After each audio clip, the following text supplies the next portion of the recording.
TDP, Janasena ఈ రెండు పార్టీలు మా మధ్యలో ఉన్నటువంటి పొత్తును ఎవరు విడదీయలేరు.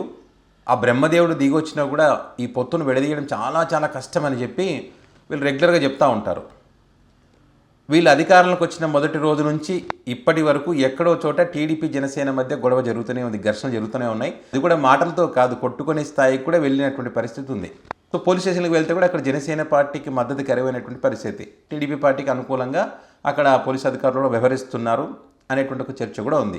కానీ వీళ్ళు మాత్రం పైకి మాత్రం లేదు అట్లాంటిది ఏం లేదని చెప్తా ఉన్నారు. పోనీ ఈ ఘర్షణలు, ఈ గొడవలు ఏదైనా ప్రజలకు ఇచ్చినటువంటి హామీల కోసమా? మనం సూపర్ 6 చెప్పాం కదా, మీరు అమలు చేయట్లేదు, ఇది ఎట్లా అమలు చేద్దాం, దానికోసం కొట్లాడితేనైతే సంతోషపడతాం. సో దానికోసం కాదు.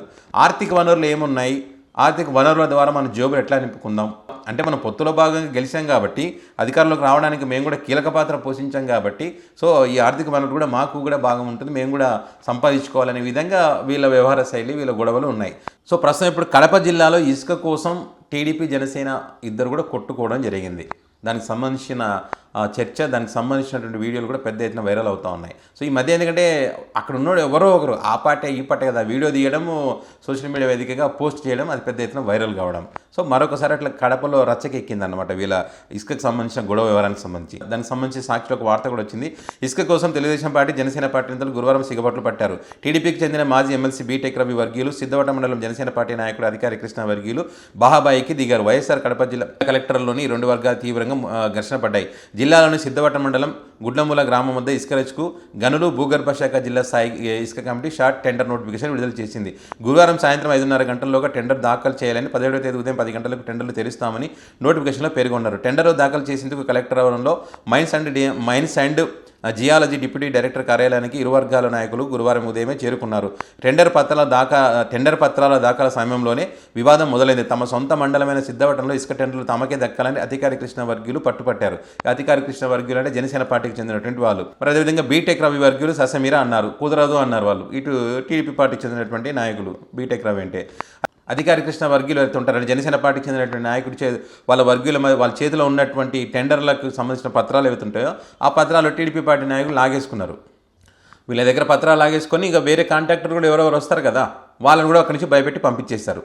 సో ఈ సందర్భంగా బీటెక్ రవి, అధికారి కృష్ణ వర్గీయుల మధ్య మాట పెరిగి బాహ్యబాకి దారితీసింది. ఒక దిశలో సవాలు ప్రతి సవాలుతో కార్యాలయ ప్రాంతం దద్దరిల్లిపోయింది. ఇరు వర్గాల మధ్య ఘర్షణతో అక్కడ ప్రభుత్వ కార్యాలయం సిబ్బంది భయభ్రాంతులకు గురయ్యారు.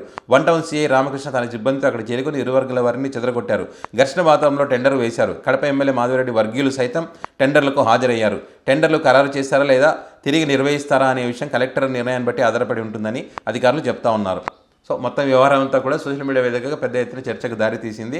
సో ఈ రకంగా జనసేన, టీడీపీ పార్టీ నాయకులు ఇసుక టెండర్ల కోసము, అదేవిధంగా మరి వేరే ఏదైనా ఆర్థిక వనరులు ఉంటే వాటి కోసము, అదేవిధంగా ఈ పార్కింగ్ సంబంధించి కూడా ఏదైతే సంక్రాంతి సంబరాల పేరుతో వీళ్ళు ఏదైతే కోళ్ళ పందాలు, పేకాట క్లబ్బులు నిర్వహించారో అక్కడ ఆడడానికి వచ్చినటువంటి వాళ్ళు కార్ పార్కింగ్ చేస్తారు, వాటికి సంబంధించి కూడా వీళ్ళు సొంతంగా ఈ జనసేన, టీడీపీ పార్టీ నాయకులు పోటాపోటీగా అక్కడ టోల్ వసూలు చేశారు, అక్కడ పార్కింగ్ ఛార్జీలు వసూలు చేశారనేటువంటి పరిస్థితులు కూడా మనం చూసాం.